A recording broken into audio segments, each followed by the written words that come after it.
Assalamualaikum warahmatullahi wabarakatuh. Alhamdulillah. Wassalatu wassalamu ala nabiyina Muhammadin wa alihi wa sahbihi ajma'in. Amma ba'du. Ikhwani al-kiram, semoga Allah Subhanahu wa taala memberikan kebahagiaan bagi diri saya dan bagi Anda sekalian. Pada kesempatan yang berbahagia ini saya akan menyampaikan suatu kelezatan dan kenikmatan yang dirasakan oleh para anbiya, para rasul dan juga orang-orang yang saleh. Kelezatan apakah itu? Yaitu kelezatan memaafkan dan berlapang dada.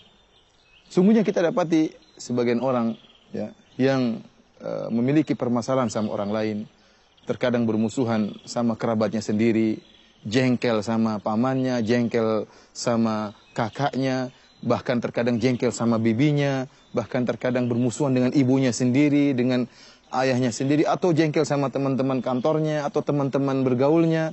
Sehingga orang-orang seperti ini, dia tidak merasakan kelezatan. Buktinya apa? Tatkala dia ingin tidur, dia sulit untuk bisa tidur. Bahkan dia berusaha untuk tidur, tapi apa? Kejengkelan, menyerang hatinya.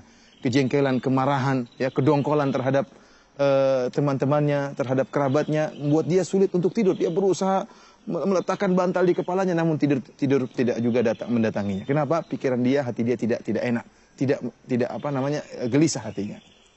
Tetapi orang yang memaafkan berbeda. Orang yang memaafkan, hatinya lapang, dia mungkin dicerca oleh orang lain, dihina oleh orang lain, tapi dia dalam keadaan bahagia, dia pun tidur pulas. Dia tidak ingin merepotkan hatinya, tidak ingin menyulitkan hatinya. Kita tahu hati kita ini kecil, kalau kita isi dengan kebencian, kemarahan, kedongkolan, hati ini jadi berat.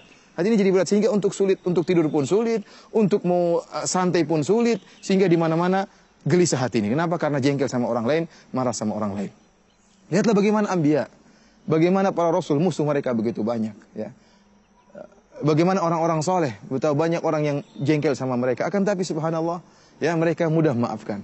Sehingga mereka bisa menemukan kelezatan, ya, memaafkan dan kelezatan berlapang dada.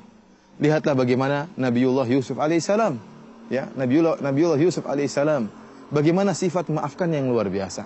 Yusuf alaihissalam dipisahkan oleh kakak-kakaknya atau saudara-saudaranya, membuang Nabi Yusuf alaihissalam dalam sumur. Padahal Nabi Yusuf tatkala itu masih kecil, dipisahkan dari ayahnya. Imam Ibnu Katsir rahimahullah menyebutkan berapa lama Nabi Yusuf dipisahkan dari ayah yang sangat dia cintai. Ada ulama yang mengatakan 20 tahun atau 23 tahun, ada yang mengatakan 40 tahun. Dijauhkan dari ayahnya sementara dia masih kecil. Ini merupakan perkara yang sangat menjengkelkan. Kemudian akhirnya dijual menjadi seorang budak dan seterusnya sampai akhirnya Nabi Yusuf alaihissalam dengan hikmat Allah menjadi seorang al-aziz, seorang menteri yang terkenal di negeri Mesir. Sehingga akhirnya cerita pun berlanjut akhirnya Nabi Yusuf alaihissalam mendatangkan keluarganya ke negeri Mesir dan dimuliakan oleh Nabi Yusuf alaihissalam. Kemudian saudara-saudaranya pun mengatakan, laqad atharakallahu alaina, wahai Yusuf alaihissalam, sungguhnya Allah telah memberikan kenikmatan kepada engkau. Namun Nabi Yusuf alaihissalam sama sekali tidak marah kepada saudara-saudaranya. Bahkan dia mengatakan, la tathriba alaikumul yaum yaghfirullahu lakum. Subhanallah, lihat perkataan Nabi Yusuf alaihissalam. Tidak ada celaan bagi kalian, wahai saudara-saudaraku. Yaghfirullahu lakum, semoga Allah mengampuni dosa-dosa kalian.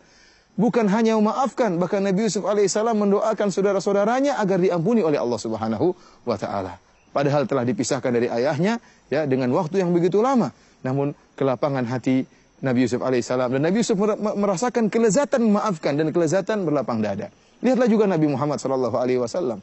Bayangkan bagaimana jengkelnya orang-orang kafir Quraisy terhadap Nabi Muhammad sallallahu alaihi wasallam. Dan lihat kezaliman yang telah mereka lakukan kepada Nabi Muhammad sallallahu alaihi wasallam. Dikeluarkan dari kampungnya, dari kota Mekah, ya.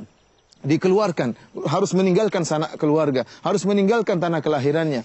Tanah kelahiran yang sangat dicintai oleh Nabi Shallallahu Alaihi Wasallam. Kemudian dilarang untuk bisa berumrah, dilarang untuk berhaji. Ya, Rasulullah SAW diusir, akhirnya harus berhijrah ke kota Madinah. Kemudian 8 tahun berikutnya Rasulullah SAW kembali, atau berapa tahun berikutnya Rasulullah SAW kembali menyerang orang-orang Mekah dari Madinah, kemudian datang ke Mekah untuk menaklukkan kembali tanah kelahirannya, kota Mekah. Dan tatkala itu orang-orang kafir musyrikin Quraisy pun merasa takut kepada Nabi Shallallahu Alaihi Wasallam. Sebagian menyangka bahwasanya Nabi akan melampiaskan dendamnya dan akan bunuh mereka. Tetapi kemudian Rasulullah SAW bertanya kepada mereka, apa yang kalian sangka akan aku lakukan kepada kalian? Maka orang-orang kafir Quraisy mengatakan, akhun karim, ibnu akhin karim, engkau adalah seorang yang mulia, anaknya seorang yang mulia. Mereka puji Nabi SAW. Maka Nabi mengatakan, aku tidak berkata kepada kalian kecuali kama qala akhi Yusuf, sebagaimana perkataan saudaraku Yusuf, la tathriba alaikum yaghfirullahu lakum. Tidak ada celaan bagi kalian, semoga Allah mengampuni dosa-dosa kalian. Subhanallah, Nabi SAW sama sekali tidak mencela, memaafkan langsung terhadap orang-orang musyrikin Arab tersebut. Bahkan Nabi SAW mengatakan, semoga Allah mengampuni kalian. Tidak bisa orang melakukan demikian kecuali mengetahui dan pernah merasakan lezatnya memaafkan, lezatnya berlapang dada. Lihatlah bagaimana kisah seorang nabi yang pernah diriwayatkan oleh Nabi SAW. Kata Nabi SAW, wahwa tentang seorang nabi admauhu, kaumnya membuat wajahnya berdarah.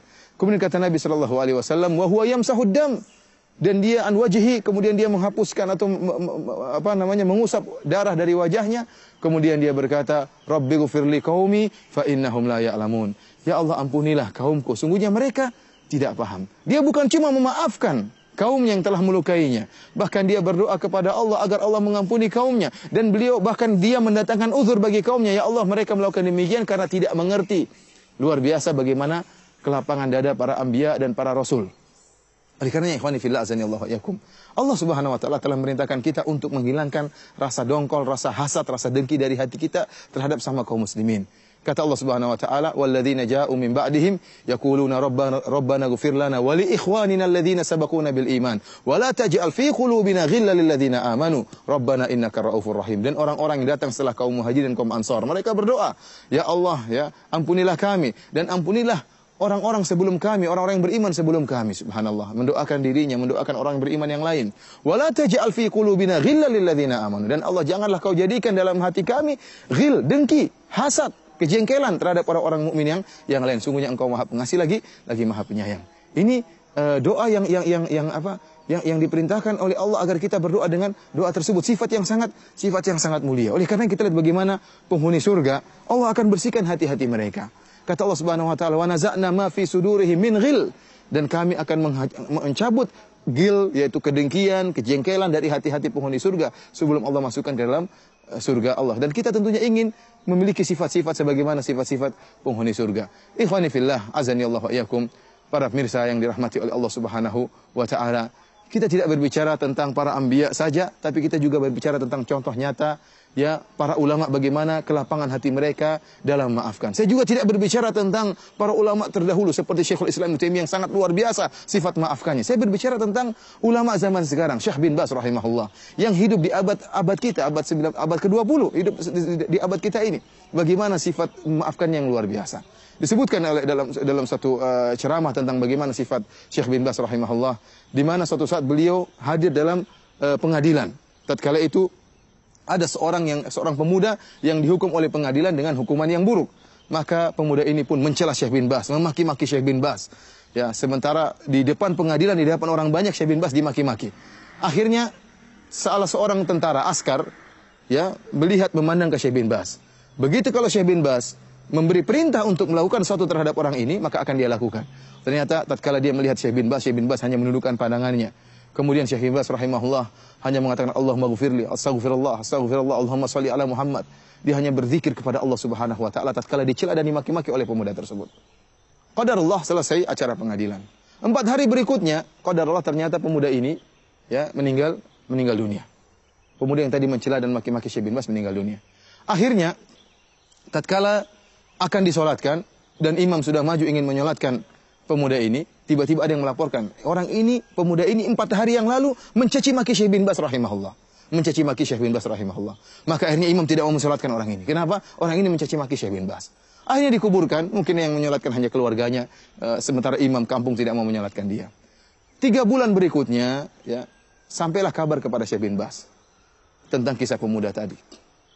Maka Syekh bin Baz pun kaget mendengar cerita tersebut.